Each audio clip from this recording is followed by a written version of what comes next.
حضور کی حدیث ہے مالی ولی دنیا، مجھے تمہاری اس دنیا سے کیا سروکار، انما مثلی کراکب استظل تحت شجرۃ ثم راح فترکها، میری مثال تو اس سوار کی سی ہے جو تھوڑی دیر کے لیے ایک درخت کے سائے میں ٹھہرتا ہے سستانے کے لیے، پھر وہ اپنا راستہ لیتا ہے، اسے اس درخت سے مستقل تعلق اس کا نہیں ہے، وہ اس کا گھر نہیں، وہ اس کی منزل نہیں۔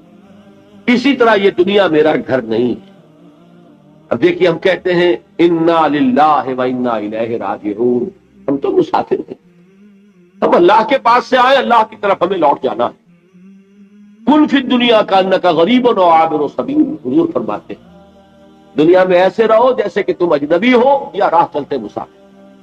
لیکن یہ طرز عمل کب ہوگا؟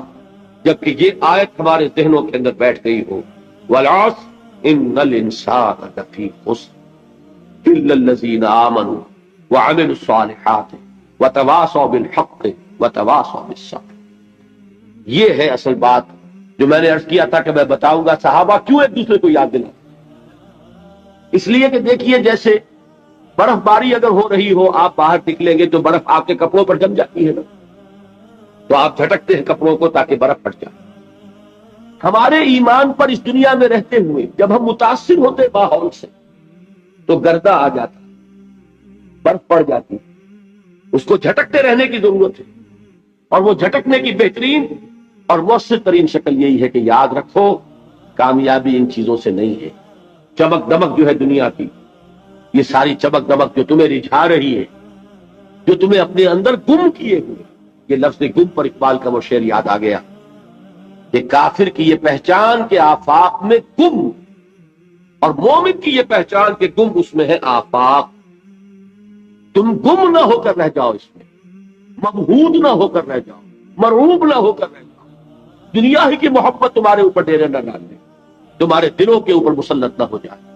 لہذا تازہ کرتے رہا کرو، والعصر ان الانسان لفی خسر الا الذین آمنوا وعملوا الصالحات وتواصوا بالحق وتواصوا بالصبر۔ پھر یاد کر لو، پھر تازہ کر لو اپنے اس یقین کو کہ کامیابی دولت سے نہیں، کامیابی ثروت سے نہیں، کامیابی اقتدار سے نہیں، کامیابی شہرت سے نہیں، کامیابی جائیداد سے نہیں، کامیابی ہے ایمان سے، کامیابی ہے عمل صالح سے، کامیابی ہے تواصی بالحق سے، کامیابی ہے تواصی بالصبر سے۔ یہ چار چیزیں ہیں کہ جو کامیابی کے لوازم۔ پہلی بات یہ سمجھ میں آئی۔ دوسری بات، یہاں کامیابی کا اعلیٰ معیار نہیں بیان کیا جا رہا، بلکہ اس کا کم سے کم معیار بیان کیا۔ میں ذرا توجہ دلاؤں گا اس بات کی طرف، سطحی طور پر ذرا ہو سکتا ہے کہ اس میں کوئی مغالطہ پیش آتا ہے۔ تقابل کیجئے ذرا، ایک سورۃ العصر ہے، والعصر ان الانسان لفی خسر الا الذین آمنوا وعملوا الصالحات وتواصوا بالحق وتواصوا بالصبر۔ ایک سورۃ التین ہے، والتین والزیتون وطور سینین وہذا البلد الامین لقد خلقنا الانسان فی احسن تقویم ثم رددناہ اسفل سافلین الا الذین آمنوا وعملوا الصالحات فلہم اجر غیر ممنون۔ اب ان کا تقابل کی سورۃ العصر یہ بتا رہی ہے کہ سب لوگ تباہی میں ہیں سوائے ان کے جو چار شرطیں پوری کریں۔ سورۃ التین میں اول تو صرف دو شرطیں بیان ہوئی، دو بیان نہیں ہوئی، کام ہلکا ہو گیا نا، آسان ہو گیا۔ یہاں چار ہیں، ایمان، عمل صالح، تواصی بالحق، تواصی بالصبر۔ وہاں ہے ایمان اور عمل صالح صرف۔ نمبر دو یہ کہ وہاں فرمایا گیا فَلَهُمْ أَجْرٌ غَيْرُ مَمْنُونَ، ان کے لیے تو بہت بڑا اجر ہے جس کا سلسلہ کبھی منقطع نہیں ہوگا۔ اور یہاں کہا جا رہا ہے وہ کامیابی ناکامی سے بچ جائیں گے، مستثنا ہے کس سے؟ ان الانسان لفی خسر۔ یہ بالکل ایسے ہی ہے جیسے کہ کسی کو آپ بچے کو، طالب علم کو کہیں محنت کرو، کوشش کرو، فرسٹ ڈویژن میں پاس ہو جاؤ، اور کسی سے آپ یہ کہیں کہ محنت کرو، کوشش کرو ورنہ فیل ہو جاؤ۔ اب ان دونوں کے درمیان جو فرق ہے وہی فرق ہے سورۃ التین میں اور سورۃ العصر۔ سورۃ العصر ناکامی سے استثناء کو بیان کر رہی ہے اور وہاں چار شرطیں، اور سورۃ التین یہ اعلیٰ جہاد کا بیان ہو رہا ہے، دو شرطیں ہیں۔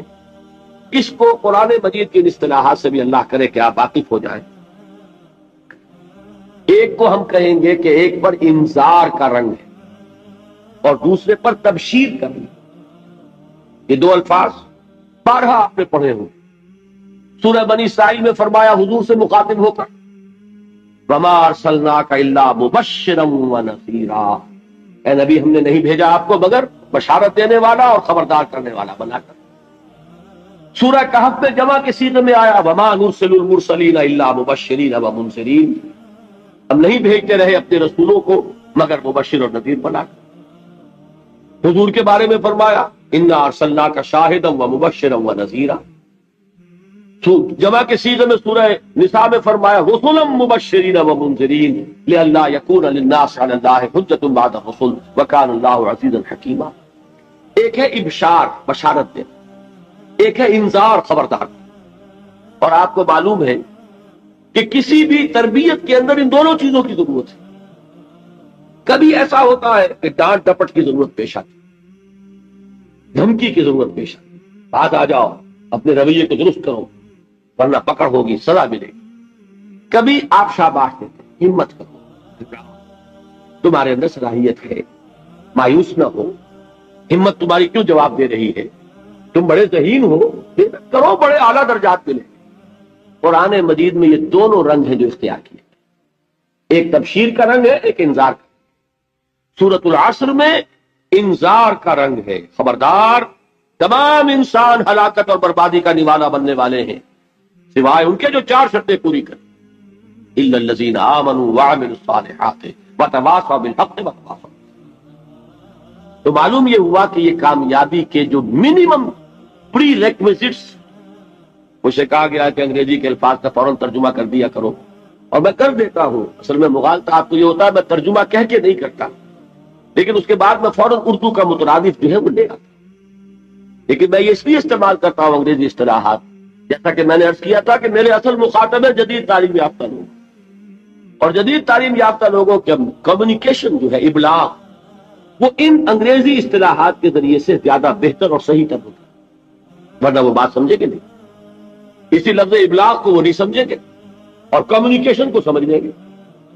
یہ ہے اصل میں ساری مصیبت کے جو اس وقت ہمارے سامنے، اس لیے یہ الفاظ ہم استعمال کریں. تو میں یہ کیا عرض کر رہا تھا کہ در حقیقت ان الانسان لفی خسر الا الذین آمنوا وعملوا الصالحات وتواصوا بالحق وتواصوا بالصبر. یہ منیمم پری ریکویزٹس ہیں، کم سے کم لوازم ہے نجات کے. ان سے کم تر پر نجات کا کوئی سوال نہیں.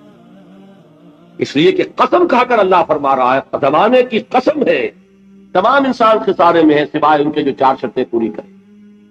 تو تیسری چیز ذہن میں یہ رکھیے، یہ چاروں شرطیں لازم ہیں. یہ بہت اہم نکتہ ہے. ابھی ہم نے کسی لفظ کی گہرائی میں اتر کر نہیں دیکھا ہے، ابھی تو ہم سرسری طور پر تذکر بالقرآن کے مرحلے میں ہیں. پہلی بات کیا معلوم ہوئی، اس میں کامیابی اور ناکامی کا ایک معیار سامنے ہے. نمبر 2، یہ کامیابی کے کم سے کم شرائط کا بیان، منیمم ریکوائرمنٹس. میں نے ایک مرتبہ ایچسن کالج لاہور میں جب تقریر کی سورۃ العصر پر، تو طلبہ کے ذہن کی مناسبت کے اعتبار سے کہا کہ بھائی یہ فرسٹ ڈویژن کا بیان نہیں ہے، یہ تھرڈ ڈویژن میں کامیابی کا بیان، اس سے کم تر پر فیلیور ہے. اس لیے کہ فرمایا گیا والعصر ان الانسان لفی خسر الا الذین آمنوا وعملوا الصالحات وتواصوا بالحق وتواصوا بالصبر. اسی کو میں نے اس وقت آپ کے سامنے رکھا کہ اس پر انذار کا رنگ ہے، خبردار کرنے کا انداز ہے، زجر کا، ڈانٹ ڈپٹ کا انداز ہے کہ اگر کامیابی چاہتے ہو تو یہ چار شرطیں پوری کر دیں. اب تیسری بات جو عرض کر رہا ہوں یہ اہم ترین ہے کہ یہ چاروں شرطیں لازم ہیں. اگر اللہ تعالیٰ نے کامیابی کے لیے چار شرطیں بیان کی ہوں تو سوچئے کیا مجھے یہ اختیار ہے کہ ان میں سے ایک کم کر دوں، دو کم کر دوں، تین کم کر دوں؟ کس کو اختیار؟ اللہ کے بیان کردہ کسی چیز میں اختیار. یہ تو حضور سے کہا گیا تھا، سورہ یونس میں ہے، مطالبہ کیا مطالبہ کرنے والوں نے ایتے میں قرآن غیر ھذا وبدل ہو. اے محمد صلی اللہ علیہ وسلم، یہ قرآن بہت ریجڈ ہے، بہت سخت ہے، ان کمپرومائزنگ ہے، یہ کہیں بھی کوئی رعایت کرنے کو تیار نہیں ہے. تو ہمارا اور آپ کا معاملہ نہیں ہو سکتا اس قرآن کا. اس قرآن میں کوئی ترمیم کیجئے یا کوئی اور قرآن لائیے. تو حضور سے کیا کہلوایا گیا؟ قل ما یکون لی ان ابدلہ من تلقاء نفسی ان اتبع الا ما یوحی الی. اے نبی ان سے کہہ دیجئے میرے لیے ہرگز ممکن نہیں ہے کہ میں اس قرآن میں اپنے جی سے کوئی ترمیم کروں، کوئی تبدیلی کروں. میں تو خود پابند ہوں اس کا جو مجھ پر وحی کیا جاتا. سب سے پہلے میں خود اس پر عمل کرنے والا ہوں، میں خود اس کا پابند ہوں.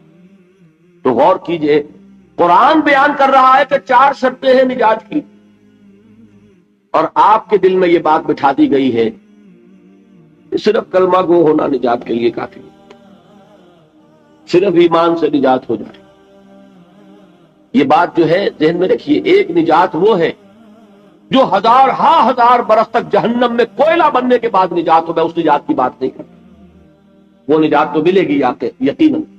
جس شخص کے دل میں رائی کے دانے کے برابر بھی ایمان ہوگا، وہ اپنے اعمال کی، اپنے کرتوتوں کی سزا بھگت کر بالآخر جنت کے اندر داخل کیا جائے گا، جہنم سے نکالا.